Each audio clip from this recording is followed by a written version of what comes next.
Hello दोस्तों, स्वागत है आप सबका आपके अपने YouTube channel crazy MG tricks में। दोस्तों, पिछले 6 महीनों के करंट अफेयर्स के अंतर्गत मैंने आपको 2 वीडियो ऑलरेडी प्रोवाइड करा दिए हैं, जिसमें कि पहले वीडियो में मैंने आपको महत्वपूर्ण चर्चित व्यक्तियों के बारे में बताया था, नियुक्तियों के बारे में बताया था, कुछ महत्वपूर्ण हस्तियों के निधन हो गए थे उनके बारे में बताया था। दूसरे वीडियो में मैंने आपको महत्वपूर्ण पुरस्कार और सम्मान जनवरी से लेकर जून तक कवर करा दिए थे। आज हम लोग भाग 3 के अंतर्गत राष्ट्रीय घटनाक्रम को देखेंगे। राष्ट्रीय घटनाक्रम जनवरी से लेकर अभी तक जितनी भी महत्वपूर्ण राष्ट्रीय घटनाक्रम हुए हैं उनके बारे में चर्चा करेंगे।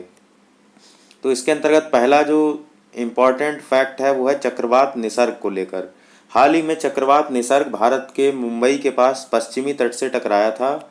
इसकी गति लगभग 120 किलोमीटर प्रति घंटा थी। ये एक उष्णकटिबंधीय चक्रवात था और जिसको निसर्ग नाम बांग्लादेश द्वारा दिया गया था। तो ये चीज़ें आपको याद रखनी है। मैं आपको इसमें जितना बताऊंगा आपको केवल उतना ही याद रखना है और उतना ही एग्जाम में आपसे पूछा जाता है। चक्रवात निसर्ग के बारे में या किसी भी फैक्ट में मैंने केवल उतनी ही सूचनाओं का संग्रह किया है जितना एग्जाम में पूछा जाता है। आपको इसके अलावा पढ़ने की आवश्यकता नहीं है। तो चक्रवात निसर्ग आपको याद रखना है कि ये निसर्ग नाम बांग्लादेश द्वारा दिया गया था। ये एक उष्णकटिबंधीय चक्रवात था। इसकी गति 120 किलोमीटर प्रति घंटा के आसपास थी और ये मुंबई के पास पश्चिमी तट, भारत के पश्चिमी तट से ये टकराया था। इतनी बातें आपको एग्जाम में याद रखनी है। अब हम बढ़ते हैं, एक तूफान आया था हाल ही में पूर्वी तट पर, उसके बारे में जान लेते हैं। उसका नाम था अम्फान तूफान। अम्फान तूफान कहाँ पे आया है? उड़ीसा और पश्चिम बंगाल के तटीय क्षेत्रों में। और इस तूफान ने भी काफ़ी भयंकर तबाही मचाई थी। इसकी गति देखिए आप, 165 किलोमीटर प्रति घंटा के आसपास इसकी गति थी। और इसका जो केंद्र था, कहाँ से इसकी उत्पत्ति हुई थी, वो कोलंबो श्रीलंका से पूर्व लगभग 200 मील की दूरी पर था इसका केंद्र, जहाँ से ये उत्पन्न हुआ था। इसके बारे में एक चीज़ और जान सकते हैं आप कि सिद्र तूफान के बाद से गंगा डेल्टा क्षेत्र में आने वाला ये सबसे शक्तिशाली उष्णकटिबंधीय चक्रवात था। सिद्र तूफान एक आया था, उसके बाद से गंगा डेल्टा क्षेत्र, ये जो जितने भी ये उड़ीसा और पश्चिम बंगाल के डेल्टाई क्षेत्रों में ये जो तूफान आया है, वो गंगा, उस समय जो सिद्र तूफान आया था गंगा डेल्टा क्षेत्र में, उसके बाद का सबसे शक्तिशाली उष्णकटिबंधीय चक्रवात है ये। और इसका जो अम्फान नाम है ये थाईलैंड देश ने दिया था। तो इतनी बातें आपको याद रखनी है अम्फान तूफान के बारे में। अब बढ़ते हैं अगला। पंडित दीनदयाल उपाध्याय जंक्शन से 1200 हॉर्स पावर का एक रेल इंजन संचालित किया गया है। इस इंजन को बिहार की मधेपुरा लोको फैक्ट्री ने तैयार किया है और इसे WAH-12 नाम दिया गया है। तो इतनी बातें आपको याद रखनी है। एक रेल इंजन विकसित किया गया है पंडित दीनदयाल उपाध्याय जंक्शन, जो कि पहले क्या था, मुगल सराय, इसका जंक्शन का नाम था मुगल सराय। वहाँ से एक इंजन विकसित किया गया है जिसकी जो क्षमता है 12,000 हॉर्स पावर की है और इसको WAH-12 नाम दिया गया है, WAH-12 नाम दिया गया है और इसको मधेपुरा लोको फैक्ट्री ने तैयार किया है। अब बढ़ते हैं आगे। अगला है भारत PPE किट यानी कि पर्सनल प्रोटेक्शन इक्विपमेंट किट, ये बनाने वाला दुनिया का दूसरा सबसे बड़ा देश बन गया है। तो PPE किट बनाने में दुनिया का दूसरा सबसे बड़ा देश भारत बन गया है। अगला, भारतीय राष्ट्रीय भुगतान निगम यानी कि national payment corporation of India, इसने फास्टैग, रुपे, UPI और AEPS जैसे अपने उत्पादों के बारे में रियल टाइम पर जागरूकता पैदा करने के लिए आर्टिफिशियल इंटेलिजेंस यानी कि AI पर आधारित एक चैटबोट लॉन्च किया है। इस चैटबोट का नाम क्या है? चैटबोट PAI, ये नाम है इसका चैटबोट का। तो आपसे पूछा जा सकता है कि राष्ट्रीय भुगतान निगम ने AI पर आधारित एक चैटबोट लॉन्च किया है तो उसका नाम क्या है? तो आपको ये नाम याद रखना है, चैटबोट PAI। अगला, जनजातीय कार्य मंत्री अर्जुन मुंडा, इन्होंने नई दिल्ली में एक सेमिनार में फेसबुक के साथ साझेदारी में ऑनलाइन एडिटर, इस ऑनलाइन एडिटर का नाम है गोल की फुल फॉर्म है गोइंग ऑनलाइन एज लीडर्स, ये कार्यक्रम लॉन्च किया है। क्या नाम है कार्यक्रम का? गोल। और इसका उद्देश्य क्या है? आदिवासी युवाओं को मेंटरशिप प्रदान करना। क्या है उद्देश्य? आदिवासी युवाओं को मेंटरशिप प्रदान करने के लिए जनजातीय कार्य मंत्री अर्जुन मुंडा ने फेसबुक के साथ एक एडिटर लॉन्च किया है, कार्यक्रम लॉन्च किया है, जिसका नाम क्या है? गोल।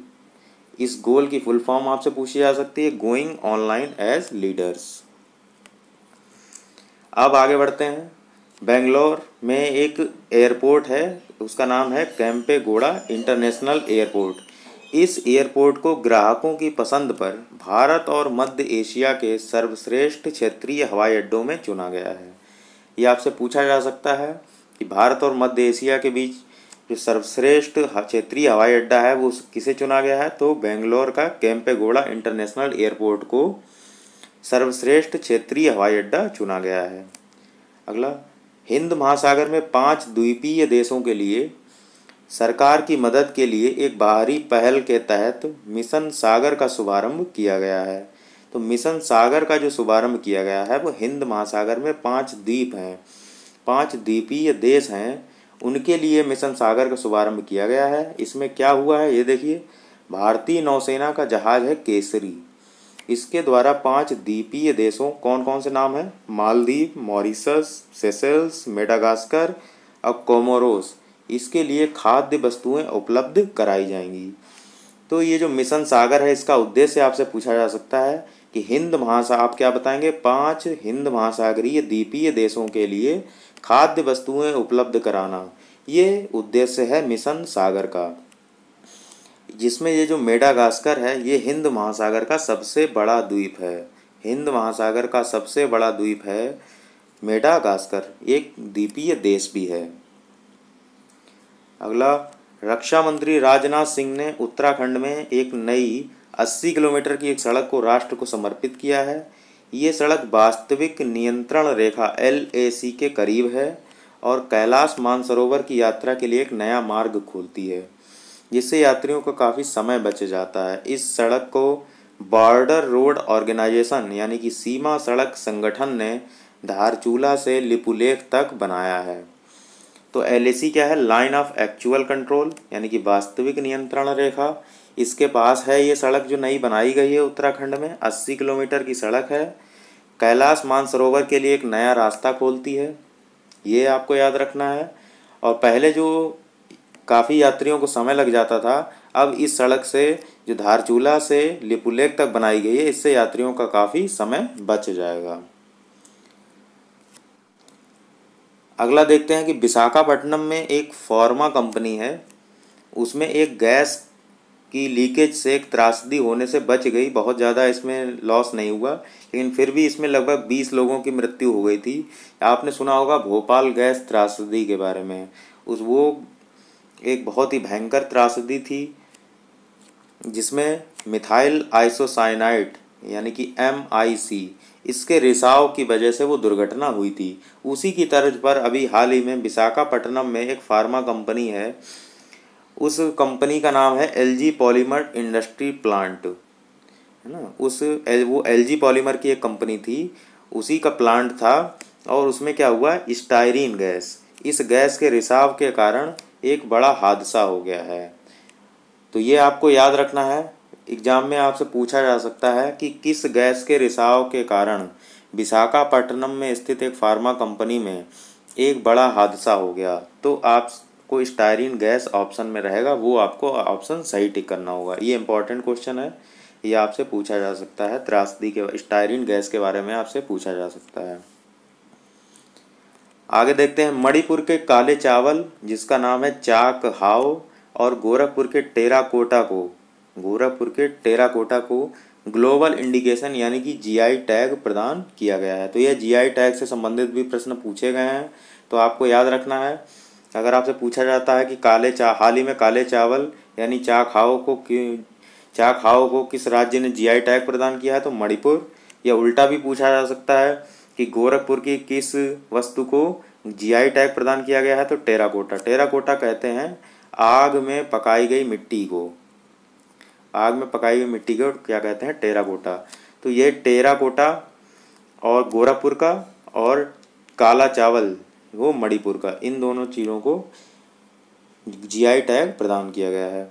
अगला, महामारी रोग अधिनियम के तहत स्वास्थ्य कर्मियों पर हमला करने वाले को सजा का प्रावधान किया गया है और इससे संबंधित अध्यादेश को राष्ट्रपति द्वारा मंजूरी मिल गई है। सीमा सड़क संगठन बीआरओ ने पंजाब के गुरदासपुर जिले में एक रावी नदी पर एक पुल बनाया है। इस प्रोजेक्ट को चेतक नाम दिया गया है और इस पुल से पाकिस्तान सीमा से सटे गांव कसोवाल इसको भारत से जोड़ दिया गया है। तो आपसे पूछा जा सकता है प्रश्न, इसका प्रोजेक्ट का नाम पूछा जा सकता है। जो रावी नदी पर पुल बना है इसका प्रोजेक्ट का नाम चेतक है और इसे कहाँ से कहाँ तक बनाया गया है तो कसोवाल जो पाकिस्तान सीमा से सटा हुआ गांव है उससे भारत को जोड़ दिया जाएगा इस पुल के माध्यम से। इतना सब आपको एग्जाम में याद रखना है। अगला देखते हैं ऑपरेशन संजीवनी। ये पिछले वीडियोस में मैंने आपको कवर भी कराया है। मालदीव को ज़रूरी सामान पहुंचाने के लिए ऑपरेशन संजीवनी लॉन्च किया गया है और इस अभियान के तहत मालदीव को 6.2 टन ज़रूरी सामान पहुंचाया जाएगा। तो ये पहुंचाया गया है 6.2 टन ज़रूरी सामान। इसको जो ऑपरेशन का नाम आपसे पूछा जा सकता है ऑपरेशन संजीवनी आपको लगाना है। और पूछा जाए किस देश के लिए यह अभियान चलाया गया है तो आपको मालदीव याद रखना है। अब देखते हैं जम्मू कश्मीर हाल ही में आपको पता है केंद्र शासित प्रदेश बन गया है। तो इस नियम के तहत एक नए डोमिसाइल नियम को बनाया गया। उस डोमिसाइल नियम के तहत क्या हुआ है कि 15 वर्ष तक वहाँ पर कोई व्यक्ति अगर लगातार रहता है तो वहाँ का निवासी माना जाएगा। तो ये डोमिसाइल रूल हैं जम्मू कश्मीर के लिए नए आ गए हैं। 15 वर्ष तक कोई लगातार व्यक्ति वहाँ पर रहता है तो उसको वहाँ का निवासी माना जाएगा। देखते हैं आगे आइकॉनिक साइट सूची में शामिल होंगे कौन कौन। स्टैचू ऑफ यूनिटी जो कि आपको पता है गुजरात में है और कोणार्क मंदिर उड़ीसा में है। ये दो स्थल स्टैचू ऑफ यूनिटी और कोणार्क मंदिर ये दो स्थापत्य आइकॉनिक साइट सूची में शामिल किए जाएंगे और इन दोनों को मिलाकर अब तक 19 स्थलों को आइकॉनिक साइट के रूप में चिन्हित किया जा चुका है। तो आपको याद रखना है कि 19 स्थल भारत के आइकॉनिक साइट सूची के रूप में चिन्हित किए गए हैं जिसमें हाल ही में स्टैचू ऑफ यूनिटी और कोणार्क मंदिर को शामिल किया गया है। स्टैचू ऑफ यूनिटी गुजरात में है, कोणार्क मंदिर उड़ीसा में है। अंतर्राष्ट्रीय योग दिवस का मुख्य कार्यक्रम केंद्र शासित प्रदेश लद्दाख की राजधानी लेह में आयोजित किया जाएगा। तो ये पूछा जा सकता है कि जो मुख्य कार्यक्रम है योग दिवस जो कि 21 जून को मनाया जाता है इसका मुख्य कार्यक्रम कहाँ होगा तो आपको बताना है कि लद्दाख की राजधानी लेह में ये कार्यक्रम आयोजित होगा। अगला देखते हैं घरेलू गुजरात जो है वो घरेलू सोलर रूफटॉप इंस्टॉलेशन में शीर्ष पर है। तो ये अगर एक फैक्ट है कि आपसे पूछा जाए कि कौन सा राज्य घरेलू सोलर रूफटॉप इंस्टॉलेशन में शीर्ष पर है तो आपको गुजरात लगाना होगा। देखते हैं अगला सुपोषित माँ अभियान। इसकी शुरुआत किसने की है? लोकसभा अध्यक्ष ओम बिरला ने भामाशाह मंडी परिसर राजस्थान कोटा से की है। इस अभियान की शुरुआत नाम है सुपोषित माँ अभियान और इस अभियान के तहत 1000 गर्भवती महिलाओं को 1 महीने के लिए खाद्य सामग्री दी जाएगी। तो आपसे पूछा जा सकता है कि सुपोषित माँ अभियान के तहत क्या होगा या उसका उद्देश्य क्या है। तो 1000 गर्भवती महिलाओं को 1 महीने के लिए खाद्य सामग्री देना और इसकी शुरुआत किसने की है तो ओम बिरला जो कि लोकसभा के स्पीकर हैं। देखते हैं अगला देश का सर्वाधिक प्रदूषित शहर झरिया झारखंड में है और इसकी घोषणा की है गैर सरकारी एनजीओ ग्रीन पीस इंडिया ने। तो आपसे पूछा जा सकता है कि हाल ही में एक ग्रीन पीस इंडिया जो कि एनजीओ है गैर सरकारी इसके अनुसार देश का सर्वाधिक प्रदूषित शहर कौन सा है तो आपको झरिया ऑप्शन लगाना है। अगला फैक्ट देखते हैं चंदौली जो कि उत्तर प्रदेश में है ये भारत के सबसे आकांक्षी जिलों की सूची में शीर्ष पर है। तो आकांक्षी जिलों का मतलब होता है कि जहाँ पर स्वास्थ्य सेवाओं का, शिक्षा का या सरकारी सेवाओं का जहाँ पर क्रियान्वयन सही से हो रहा हो उन ऐसे जिलों को आकांक्षी जिलों की सूची में रखा गया है और उन सभी जिलों की सूची में चंदौली जो है उत्तर प्रदेश का स्थान है वो शीर्ष पर है। अगला देखते हैं विश्व में हिंदी भाषा विश्व की तीसरी सबसे ज़्यादा बोली जाने वाली भाषा बन गई है जिसमें पहले स्थान पर अंग्रेजी है और दूसरे स्थान पर चीनी यानी कि मंदारिन है। ये जो डेटा दिया है एथनोलॉग ये विश्व भाषा डेटाबेस एथनोलॉग के अनुसार ये सूचना आपको दी गई है। तो आपको याद रखना है, जो भी विद्यार्थी उत्तर प्रदेश के किसी एग्ज़ाम की तैयारी कर रहे हैं तो विश्व भाषा डेटाबेस एथनॉलॉग के अनुसार हिंदी तीसरी सबसे ज़्यादा बोली जाने वाली भाषा बन गई है, आपको याद रखना है। देखते हैं 107वीं भारतीय विज्ञान कांग्रेस, इसका आयोजन कहाँ किया गया है? तो university of agricultural science Bengaluru में इसका आयोजन किया गया है। इसका उद्घाटन मोदी जी ने किया था और इसका मुख्य विषय आपसे पूछा जा सकता है विज्ञान एवं प्रौद्योगिकी ग्रामीण विकास, ये इसकी थीम थी। तो भारतीय विज्ञान कांग्रेस का आयोजन कहाँ किया गया? तो university of agricultural science Bengaluru में किया गया। और इसका उद्घाटन किसने किया? तो हो गया मोदी जी ने किया। और इसका थीम क्या थी? तो विज्ञान एवं प्रौद्योगिकी ग्रामीण विकास इसकी थीम थी। देखते हैं अगला, ई गवर्नेंस पर 23वां राष्ट्रीय सम्मेलन महाराष्ट्र मुंबई में आयोजित हुआ। इसकी मुख्य विषय इंडिया 2020 डिजिटल ट्रांसफॉर्मेशन थी। तो आपसे पूछा जा सकता है कि राष्ट्रीय सम्मेलन ई गवर्नेंस पर कहाँ पर आयोजित किया गया? तो आपको बताना है मुंबई महाराष्ट्र में आयोजित किया गया। आपसे थीम पूछी जाए तो आप बताएंगे India 2020 digital transformation. Hyderabad Telangana में, हैदराबाद में एक जगह है तेलंगाना, ठीक है, वो तेलंगाना अलग है जो राज्य बना है। अब ये जो हैदराबाद है, ये हैदराबाद जगह है, पहले जो आंध्र प्रदेश की राजधानी थी अब वो तेलंगाना में है। तो ये जो हैदराबाद है उसमें क्या हुआ, एशिया का सबसे बड़ा बायोटेक्नोलॉजी और लाइफ साइंस फोरम ये आयोजित किया गया है। इसकी थीम क्या है? टुडे फॉर टुमारो थी। और इसमें 37 देशों के लगभग 2000 प्रतिनिधियों ने भाग लिया था। तो ये इंपॉर्टेंट क्वेश्चन है आपके लिए। आपसे पूछा जा सकता है कि एशिया का सबसे बड़ा बायोटेक्नोलॉजी और लाइफ साइंस फोरम कहाँ पर आयोजित किया गया? तो आपको ऑप्शन लगाना है हैदराबाद। हैदराबाद में ये आयोजित किया गया था।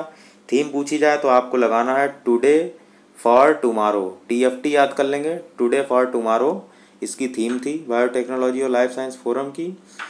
और इसमें लगभग 37 देशों के 2000 प्रतिनिधियों ने भाग लिया था। मादक पदार्थों की तस्करी रोकने के लिए एक बिम्स्टेक सम्मेलन हुआ है जो कि विज्ञान भवन नई दिल्ली में आयोजित किया गया।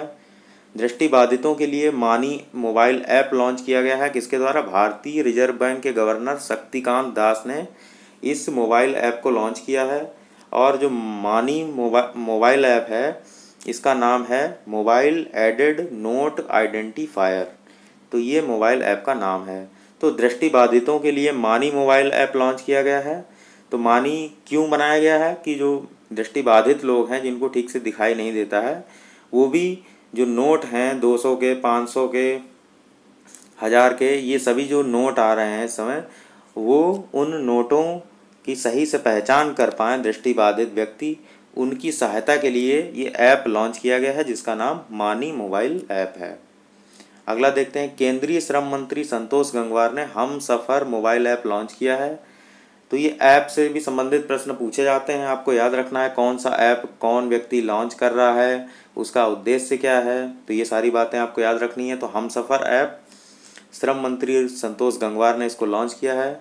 और इस सेवा का शुरू करने का उद्देश्य देख लीजिए, जो हाउसिंग सोसाइटी, उद्योग हैं और मॉल जैसी संस्थाएं हैं उनमें ईंधन स्टेशन से वांछित गंतव्य तक बड़ी मात्रा में ईंधन परिवहन की परेशानी से बचने में सहायता करना है। तो इतना नहीं आपको याद रखना है, आपको याद रखना है कि जितने भी ईंधन से संबंधित ज़रूरतें हैं वहाँ जहाँ से वो ईंधन की सप्लाई हो रही है, वहाँ से जहाँ पर उद्योग चल रहे हैं वहाँ तक के खर्चे को बचाने के लिए इस मोबाइल ऐप को लॉन्च किया गया है जिसका नाम है हमसफ़र मोबाइल ऐप। देखते हैं, केंद्रीय पर्यटन मंत्रालय ने stranded in India portal launch किया है। तो इसके बारे में मैंने आपको बताया भी था कि कोरोना महामारी के बीच अगर कोई विदेशी व्यक्ति भारत में फंसा हुआ है तो उसको बाहर निकालने के लिए भारत सरकार जो कदम उठा रही है उसके बारे में जानकारी देता है ये पोर्टल, जिसका नाम है स्ट्रैंडेड इन इंडिया। पोषण अभियान, इसके क्रियान्वयन में आंध्र प्रदेश राज्य शीर्ष पर है। ये आपको याद रखना है कि पोषण अभियान के कार्यान्वयन में कौन सा राज्य शीर्ष पर है? तो आंध्र प्रदेश। उत्तर प्रदेश के चित्रकूट में 296 किलोमीटर लंबे एक बुंदेलखंड एक्सप्रेसवे का शिलान्यास किया गया है जिसकी लागत लगभग 15,000 करोड़ रुपए है। और प्रधानमंत्री ने इसकी आधारशिला रखी है। तो अब जो भी उत्तर प्रदेश का एग्जाम देने जा रहे हैं उनके लिए महत्वपूर्ण प्रश्न है ये।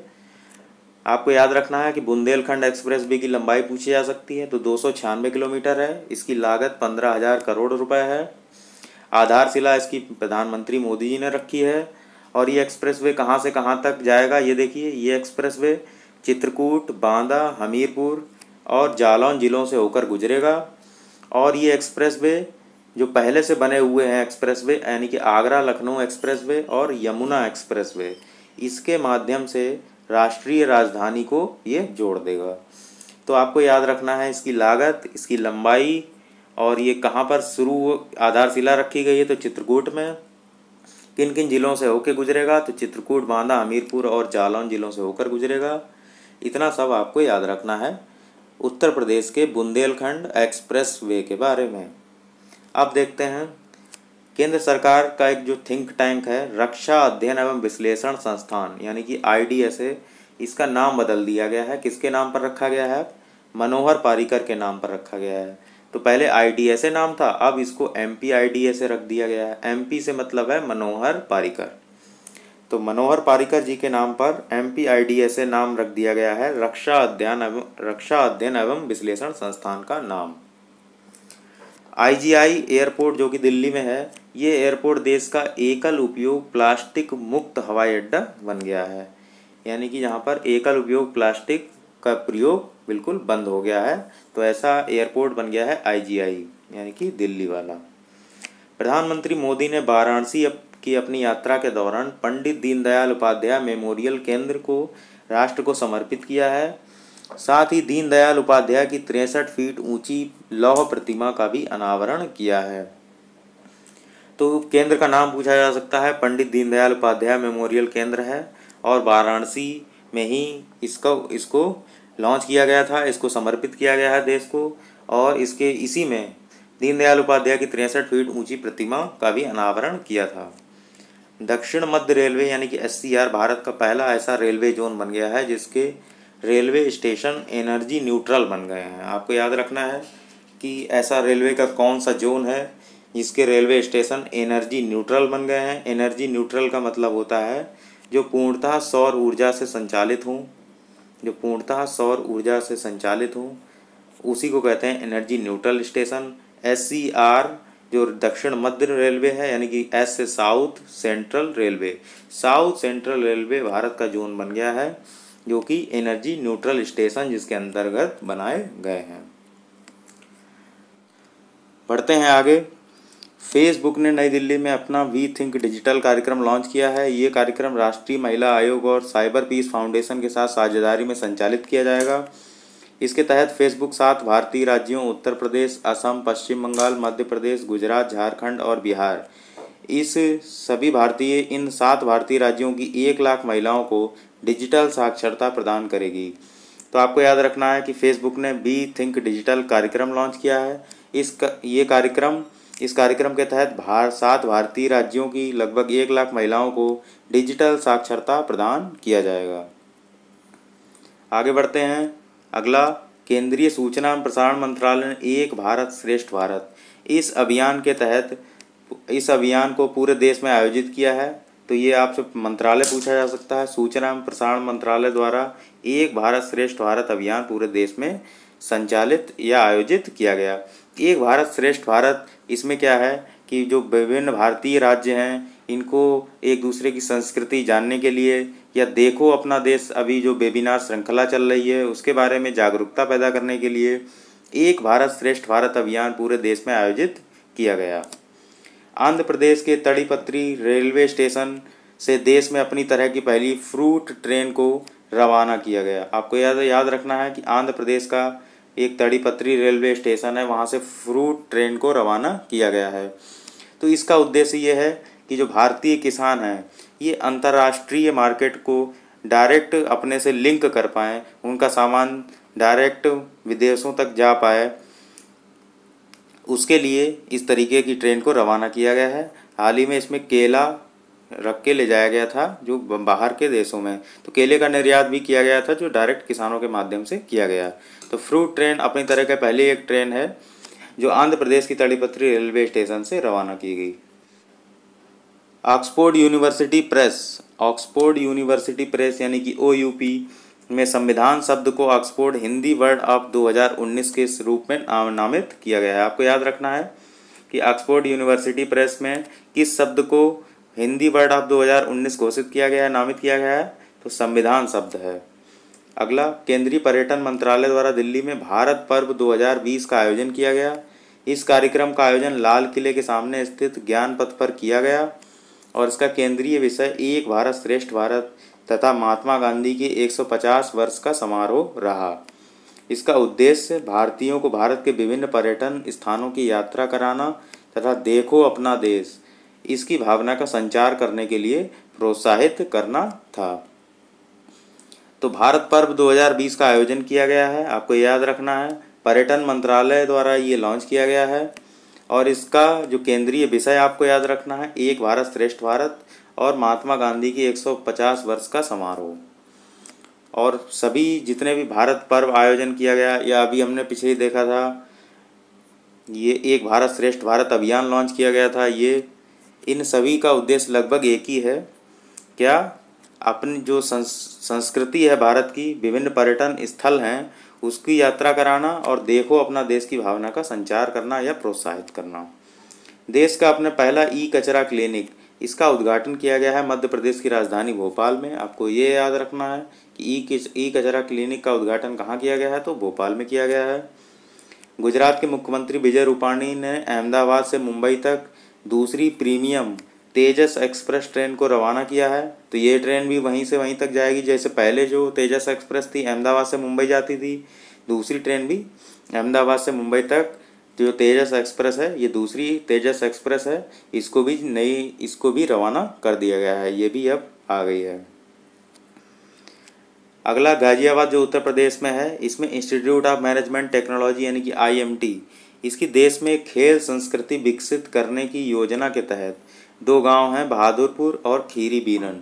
ये भारत के पहले आदर्श खेल गांव बनने वाले हैं। प्रश्न पूछा जा सकता है उत्तर प्रदेश के खासकर एग्जामों में कि उत्तर प्रदेश के किन 2 गांव, तो बहादुरपुर और खीरी बीरन, ये पहले आदर्श खेल गांव बनने जा रहे हैं। इसमें इंस्टीट्यूट ऑफ मैनेजमेंट टेक्नोलॉजी, ये गाजियाबाद उत्तर प्रदेश में है एक संस्थान, इसी ने जो है खेल संस्कृति को विकसित करने के तहत इन 2 बहादुरपुर और खीरी बीरन जो गांव हैं इनका चुनाव किया है। अगला देखते हैं, जो SCO है यानी कि संघाई सहयोग संगठन, इसने गुजरात में जो स्टैच्यू ऑफ यूनिटी है उसको अपने 8 आश्चर्य सूची में शामिल किया है, आपको याद रखना है। अगला, प्रगति मैदान जो नई दिल्ली में है, वहाँ पर विश्व पुस्तक मेला 2020 आयोजित किया गया।